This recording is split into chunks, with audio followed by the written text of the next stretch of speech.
आज हम जानेंगे 50s की टॉप 5 बॉलीवुड लव स्टोरीज के बारे में, जिनके बारे में आप सुनेंगे तो आप भी हैरान रह जाएंगे कि क्या कोई इतना भी प्यार किसी से कर सकता है। नंबर 1 के बारे में सुनेंगे तो आपके भी आंखों में आंसू आ जाएंगे और आप भी सोच में पड़ जाएंगे कि काश कोई हमसे भी इतना प्यार करता। तो चलिए फटाफट से जानते हैं 50s की टॉप 5 बॉलीवुड लव स्टोरीज के बारे में शिवाय चैनल के इस वीडियो। 5वें नंबर पे आती है एक्ट्रेस सुरैया। सुरैया ने एक्टर देवानंद से बेइंतहा प्यार किया। देवानंद भी सुरैया से बहुत प्यार करते थे, पर दोनों के प्यार को मजहबी लड़ाई ने घेर लिया था। सुरैया की नानी चाहती थी कि सुरैया अपने ही मजहब के लड़के से शादी करे, पर सुरैया का दिल तो देवानंद पे आ चुका था। सुरैया ने एक्टर देवानंद से चुपके से शादी करने की कोशिश भी करी, पर उनकी नानी को खबर पड़ गई और उन्होंने ये शादी तुड़वा दी। सुरैया की नानी ने देवानंद को मार डालने की धमकियां दी, जिसके डर के वजह से सुरैया देवानंद के प्यार को अपनाने से पीछे हट गई। पर देवानंद नहीं डरे और वो फिर भी सुरैया से शादी करना चाहते थे, पर सुरैया के इनकार के बाद उन्होंने एक्ट्रेस कल्पना कार्तिक से शादी कर ली। सुरैया अपने प्यार को अपने सामने मरता हुआ नहीं देखना चाहती थी, इसीलिए उन्होंने अपने प्यार से इनकार कर दिया, पर किसी और के प्यार को भी अपने दिल में जगह नहीं दी और ताउम्र किसी से शादी नहीं की। उन्होंने अपनी पूरी जिंदगी देवानंद के यादों के साथ अकेलेपन में गुजारी। सुरैया अपने प्यार को पा नहीं पाई, पर उनके प्यार को कोई उनसे अलग भी नहीं कर पाया। चौथे नंबर पे आती हैं जया बच्चन।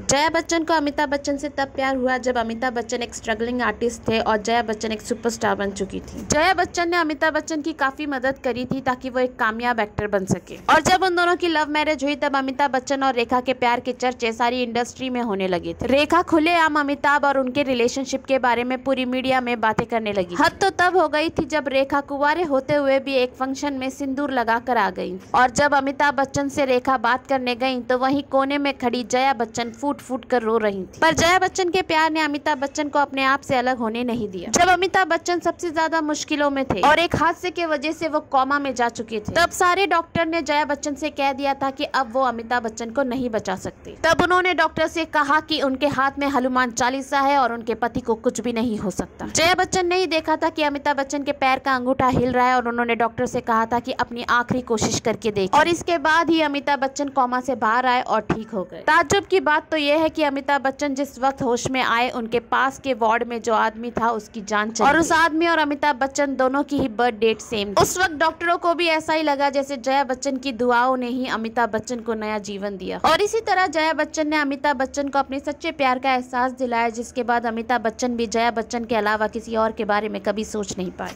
तीसरे नंबर पे आते हैं शशि कपूर। शशि कपूर और उनकी बीवी जेनिफर कैंडल एक दूसरे से बेहद प्यार करते थे। दोनों ने एक दूसरे से लव मैरिज भी कर ली। जब शशि कपूर अपनी जिंदगी के सबसे बुरे समय से गुजर रहे थे तब उनकी वाइफ जेनिफर कैंडल ने अपने गहने बेचकर उनकी मदद करी। वो दोनों ही अपनी जिंदगी में एक दूसरे के साथ बेहद खुश। पर शादी के कुछ साल बाद जेनिफर को पता चला कि उन्हें कैंसर है और इसके ही 2 साल बाद उनकी डेथ हो गई। जेनिफर का इस दुनिया को छोड़ के चले जाना, ये सदमा शशि कपूर बर्दाश्त नहीं कर पा रहे थे। शशि कपूर के बेटे कुणाल ने एक इंटरव्यू में बताया था कि शशि कपूर जेनिफर के जाने के बाद अपनी सेहत का बिल्कुल भी ध्यान नहीं दे रहे थे। वो दिन भर बस अपने कमरे में अकेले बंद रहा करते थे। उनके बेटे ने बताया था कि जेनिफर के मरने के बाद शशि कपूर पहली बार तब रोए जब वो गोवा में समुद्र के बीच में एक बोट लेकर चले गए थे और वहां घंटों जोर जोर से चिल्ला चिल्ला कर रो रहे थे। शशि कपूर ने एक इंटरव्यू में बताया था कि उन्होंने जेनिफर के साथ 28 ईयर्स बिताए थे और 31 ईयर्स उनके बगैर बिताए, पर इस 31 ईयर्स में उन्हें कभी भी महसूस नहीं हुआ कि उन्हें जेनिफर के अलावा किसी भी और हमसफर की जरूरत है। ये थी शशि कपूर और जेनिफर के सच्चे प्यार की मिसाल, जो जेनिफर के जाने के बाद भी शशि कपूर के दिल में मौजूद है।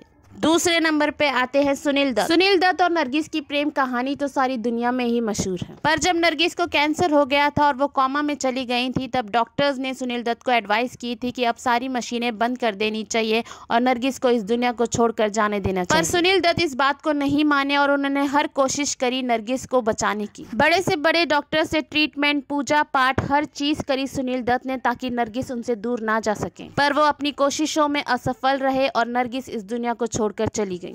सुनील दत्त ने एक इंटरव्यू में बताया था कि उनका भगवान से भरोसा ही उठ गया था। उन्होंने कहा था कि मैं सोचता था कि मैं नरगिस के बिना जी नहीं पाऊंगा, पर अपने बच्चों की वजह से मैं जी रहा हूँ। वो नरगिस के बिना बेहद अकेले हो गए थे। उन्हें रातों में नींद भी नहीं आया करती थी। वो उस बेडरूम में नहीं सोया करते थे जहाँ वो और नरगिस एक साथ रहा करते और कभी रात के 3 तो कभी रात के 4 बजे वो नरगिस की कब्र पे जाकर रोया करते। सुनील दत्त ने नरगिस दत्त की याद में Nargis Dutt cancer memorial hospital भी बनवाया। नरगिस के जाने के बाद सुनील दत्त के शरीर में जान तो थी, पर वो जिंदा नहीं लगा करते थे। ये थी सुनील दत्त और नरगिस की प्रेम से भरी कहानी। पहले नंबर पे आती हैं एक्ट्रेस सुलोचना पंडित, जो कि लव स्टोरी मूवी की एक्ट्रेस विजेता पंडित की बहन है। सुलोचना पंडित ने काफी सारी मूवी एक्टर संजीव कुमार के साथ करी। उसी दौरान सुलोचना पंडित को संजीव कुमार से प्यार हो गया था, पर संजीव कुमार हेमा मालिनी से प्यार करते थे और इसीलिए वो सुलोचना पंडित का प्यार एक्सेप्ट नहीं कर रहे थे। फिर भी सुलोचना पंडित उनसे एक तरफा प्यार किया करती, पर जब अचानक संजीव कुमार की डेथ हो गई तो ये सदमा सुलोचना पंडित बर्दाश्त नहीं कर पाई। जब संजीव कुमार की डेथ की बात सुलोचना पंडित को पता चली तो वो अपना मानसिक संतुलन खो बैठी। उनकी बहन विजेता पंडित ने एक इंटरव्यू में बताया था, संजीव कुमार के रिजेक्शन और डेथ के वजह से सुलोचना अपना मानसिक संतुलन खो बैठी। वो अपने जानकारों को पहचानने से इनकार करने लगी। वो घंटों अपने कमरे में अकेली बंद रहा करती थी, न किसी से मिलती थी और न ही कहीं बाहर जाती थी। बाथरूम में फिसलने की वजह से उनकी हड्डी भी टूट गई थी, जो 4 ऑपरेशन के बाद भी वो सही तरह से नहीं चल पा रही थी। उनकी बहन ने बताया कि वो संजीव कुमार के प्यार में इतनी दीवानी थी कि संजीव कुमार की मौत के बाद वो भी मरना चाहती थी, पर भगवान को ये मंजूर नहीं था। अब वो सिर्फ एक कमरे में बंद रहकर रेडियो सुना करती। ये थी हमारी बॉलीवुड की टॉप 5 लव स्टोरी। आपको ये वीडियो कैसा लगा कमेंट करके जरूर बताइएगा। फिर मिलते हैं शिवाय चैनल के दूसरे वीडियो में। वीडियो पसंद आए तो इसे लाइक और सब्सक्राइब जरूर कीजिएगा।